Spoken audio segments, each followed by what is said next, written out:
Using that simple rule, above 45 or below 45, this model, if you used it mechanically, would be in the market 83% of the time.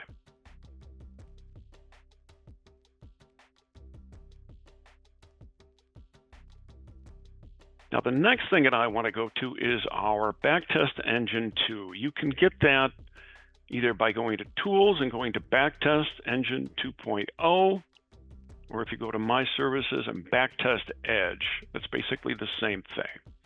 So we come in here, and I have a list of my own indicators that I follow. But one thing I want you to know is that everything that I'm going to show you in here today, you can find over here under Analysts Backtests. In other words, I've saved them there. So when you come in here later, you can click on that and find the same tests that I'm looking at. So I'm going to find something on my Aggregate Signal Model. Yep.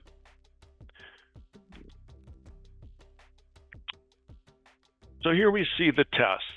Above 0.45 is good. Below 0.45 is not so good. So I'm just going to go into this test right now, and we'll see how quickly this comes up since I'm running the webinar, but not too bad. Okay, so what are we doing here? Under Setup, I've selected the S&P 500 as the symbol I want to test and as the benchmark.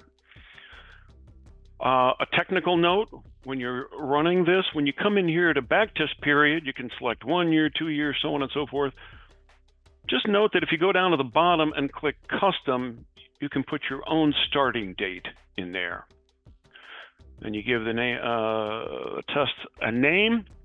So all we're doing here is saying if the aggregate signal model crosses above 0.45, that's an entry signal. And if it crosses below, that's an exit signal. So how has that worked out? Well, let's take a look at the chart. And you see it kind of got out and then back in very quickly. But if we zoom in or out, however you want to describe that, what you see is some good long trends, and then you get periods where it's very choppy. Now, just to note, I don't use this as a specific trigger to I'm always going to buy or I'm always going to sell. I use this again to help me determine the overall trend. So there will be times, just be aware, like this, where it's going to flip back and forth. That's just the nature of it. However, if we look at the results, we want to kind of take a look at the big picture.